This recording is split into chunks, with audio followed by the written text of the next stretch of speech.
नमस्कार दोस्तों, आप सभी का स्वागत है प्रीति ब्यूटीफुल गार्डन में। तो दोस्तों, आज गार्डन के बहुत ही खूबसूरत फ्लावरिंग प्लांट के बारे में बात करूंगी, जो कि एक परमानेंट प्लांट है।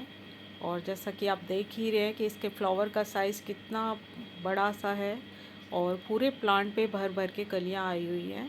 तो गर्मी में बहुत अच्छे से सुंदर फ्लावरिंग देने वाला प्लांट है।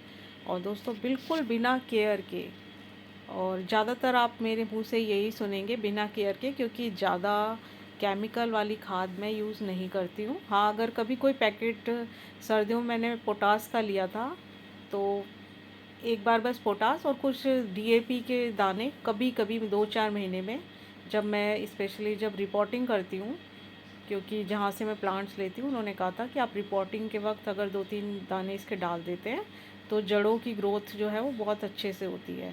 इसलिए मैं ज़्यादातर अपने वीडियो में कहती हूँ कि बिना केयर के, क्योंकि घर के चाहे वो फ्रूट्स वेजिटेबल्स के फर्टिलाइज़र हो, जिसमें स्पेशली बनाना पील्स का मैं ज़्यादा यूज़ करती हूँ।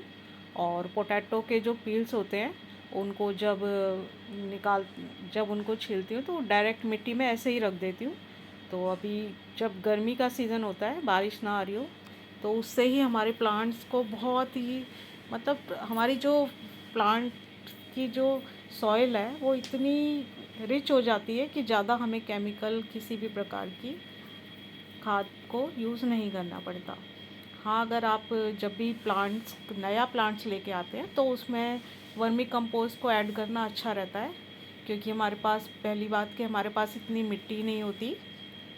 तो चाहे हमारे गार्डन की लीव्स हो, वर्मी कंपोस्ट हो, या सूखे हुए केले के छिलके हों, ये सब मिला के जब हम सॉइल बनाते हैं तो हमारा जो प्लांट है वो ऑलरेडी उसको इतनी रिच सॉइल मिल जाती है कि अलग से बार बार कुछ उसमें ऐड करने की ज़रूरत नहीं पड़ती। तो दोस्तों, बस इसी तरह से मैंने अपने इस प्लांट्स की रिपोर्टिंग की थी। और देखने में ही काफ़ी बड़ा लेगी सा प्लांट था, तो इसके लिए मैंने 10 से 12 इंच का जो मेरा प्लांटर है वो मैंने यूज़ किया था। प्लास्टिक का पॉट है, और इसकी मैंने कुछ कटिंग भी ग्रो की थी, लेकिन मेरी कटिंग जो है वो सक्सेसफुल नहीं रही।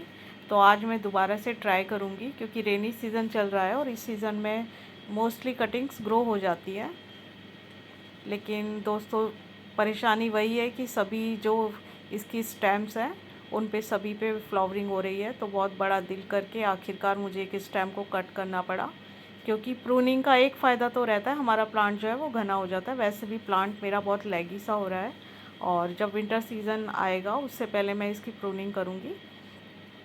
तो जैसा कि आप देख रहे हैं कि जहाँ से भी प्लांट को कट किया गया है वहाँ से 2 इसकी स्टेम्स निकल रही है।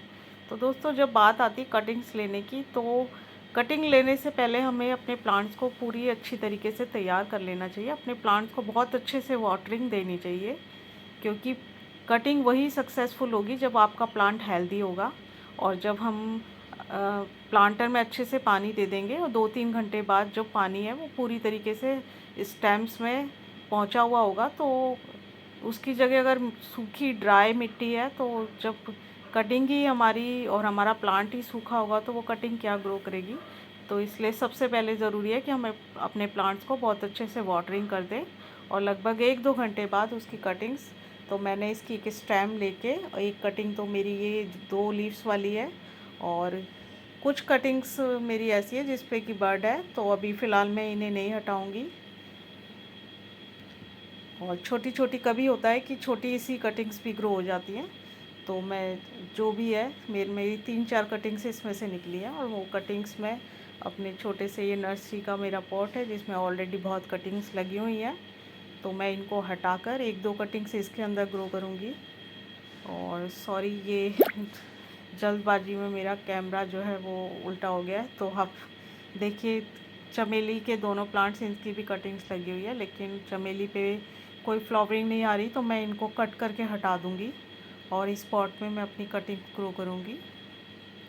तो दोस्तों, जो कटिंग की अगर हम बात करते हैं, तो कटिंग्स तो हम सभी आप एक दूसरे से शेयर करते ही रहते हैं और हम सब लगा भी लेते हैं, लेकिन फिर भी हमारी कटिंग सक्सेसफुल कई कटिंग्स होती हैं और कई नहीं होती, क्योंकि जितना कटिंग को ग्रो करना इम्पोर्टेंस है, उससे ज़्यादा कटिंग्स को किस जगह पर रखा जाए।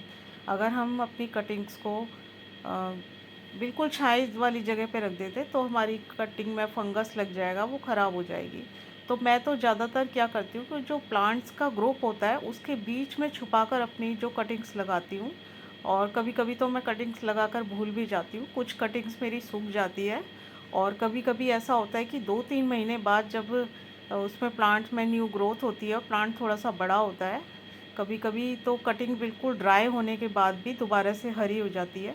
तब 2-3 महीने बाद जाके पता चलता है कि कटिंग जो है सक्सेसफुल हो गई है।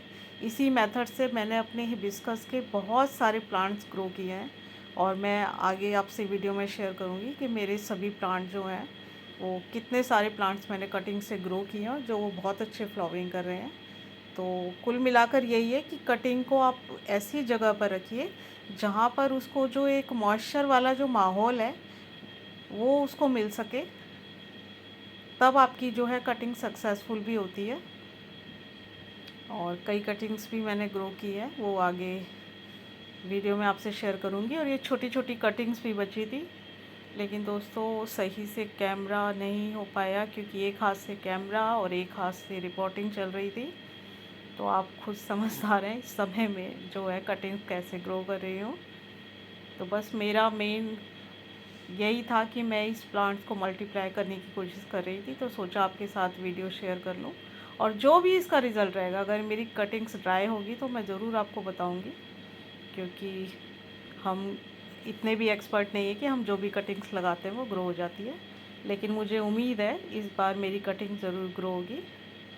तो दोस्तों बस आज के लिए इतना ही, मिलते हैं नेक्स्ट वीडियो में।